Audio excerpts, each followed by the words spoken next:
Hello, everyone. Thank you for checking out my YouTube channel today, The Study of Antiquity and the Middle Ages. I'm your host, as always, Nick Barksdale, and today we are joined by a very special guest, Dr. Maeir. Dr. Maeir, thank you so much for coming on today.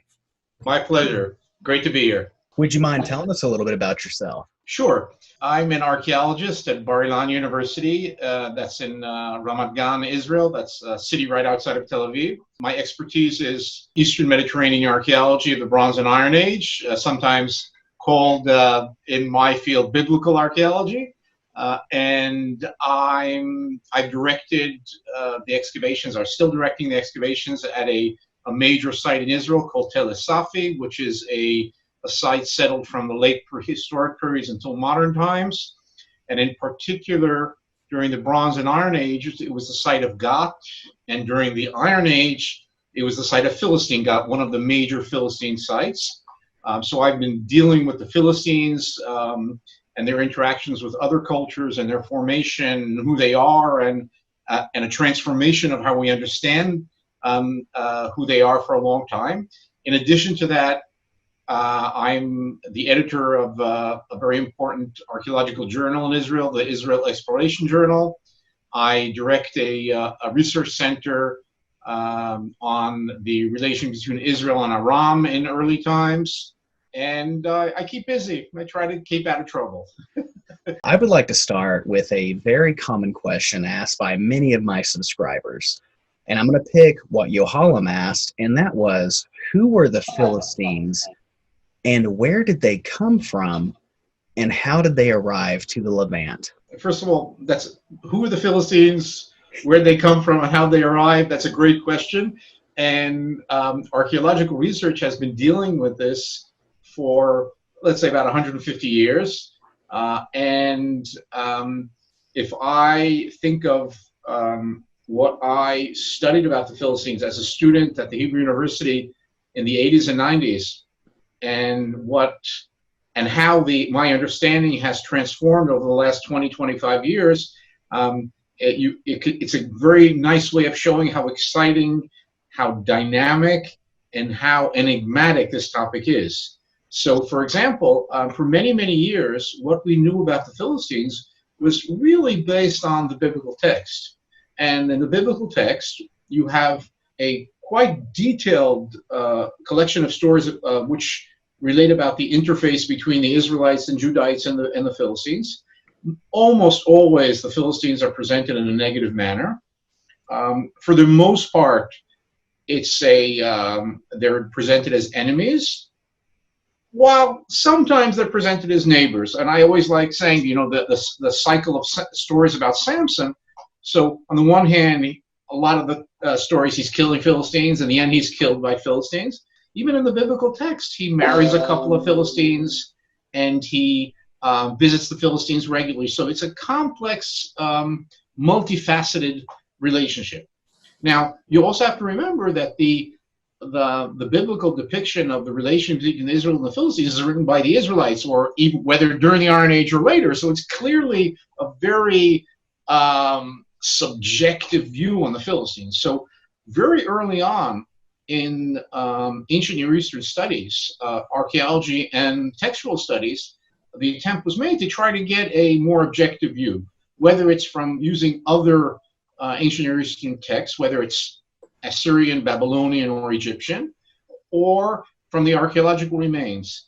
And so there's been a very interesting process in which we've sort of put the flesh on the bones, the color and the painting, in addition to the biblical story. And in some places, it fits in nicely, and in some places, it's very different. So, for example, when I started studying as an archaeology student, the accepted paradigm was that the Philistines were a group of people who were mainly from the area of Mycenaean Greece, and that was their culture. And during the upheaval of the transition between the late Bronze Age and the Iron Age, usually dated to somewhere slightly after 1200, among other things, because of the depictions of the sea peoples, which we'll talk about in a moment, in the reliefs of Medinat Habu, of Ramses III mortuary temple. So they were seen as one of the groups of sea peoples who because of all the collapse that's going on in the late Bronze Age, Iron Age transition, migrated from the Aegean to the eastern Mediterranean coast, and for specifically the Philistines, the southern coast of what we would call modern Israel, Palestine, between modern-day Tel Aviv and modern-day Gaza. And supposedly they landed in some sort of like a D-Day-like invasion, captured the Canaanite cities, replaced the inhabitants with these new this new population, brought with them this Mycenaean-like culture, and then they started a process of slow change from Mycenaean through more and more assimilation, taking more Levantine aspects, until supposedly by the end of the Iron Age, they had assimilated and become local yokels, sort of another version of the local Levantines. And again, it was seen that these were mainly people with a strong connection to the Aegean world, and particularly the Mycenaean culture. And this was seen in aspects of material culture, particularly in pottery, in architecture, in hints to their language, all kinds of things like that. And there was a debate whether did they come by sea or did they come by land, but more or less that was the story.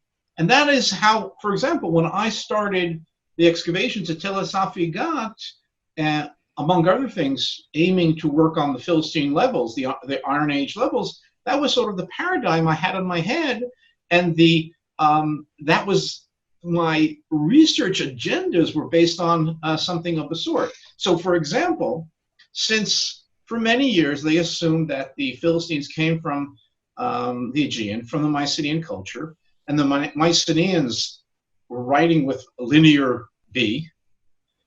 And in Cyprus at that time, there was the Cypro-Minoan writing. So for years and years and years, everybody assumed it's just a question of time until we find an archive of Aegean-like script in Philistia. So I used to dream.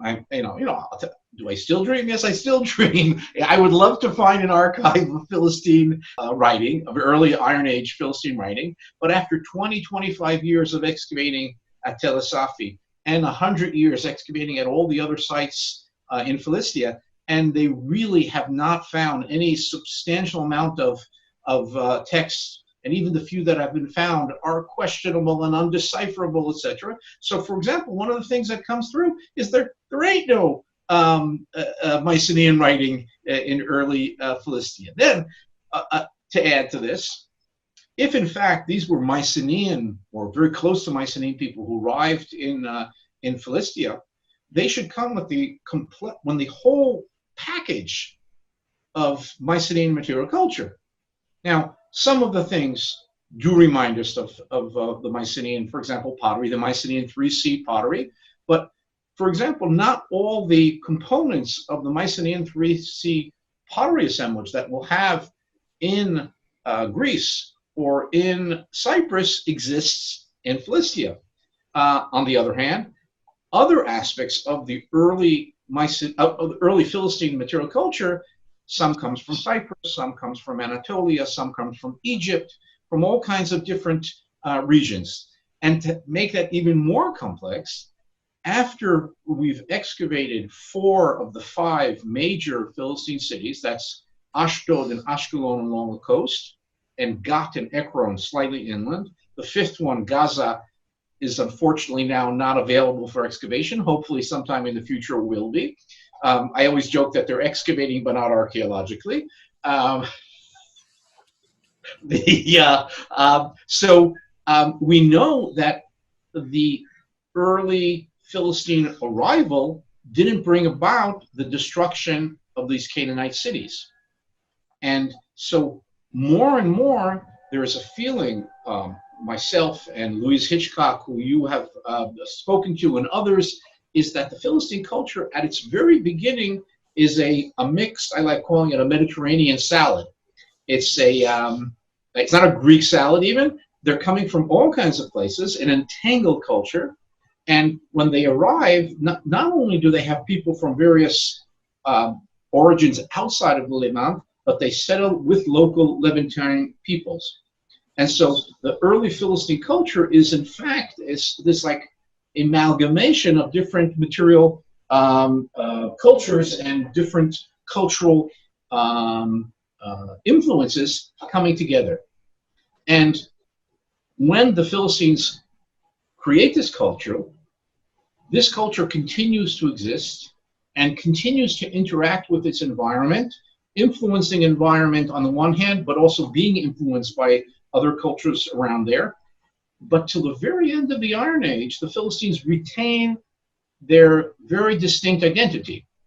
You know, it's not as if they lost their cultural identity if by the end of the Iron Age they didn't know who they were. They knew that they were Philistines, and that a Philistine from each of the city knew that from what city, and he knew he was different from a Phoenician, from an Israelite, from a Judite, from an Egyptian, from an Ammonite, an Edomite, etc. So it's a very interesting transition going back to the question of who the Philistines were.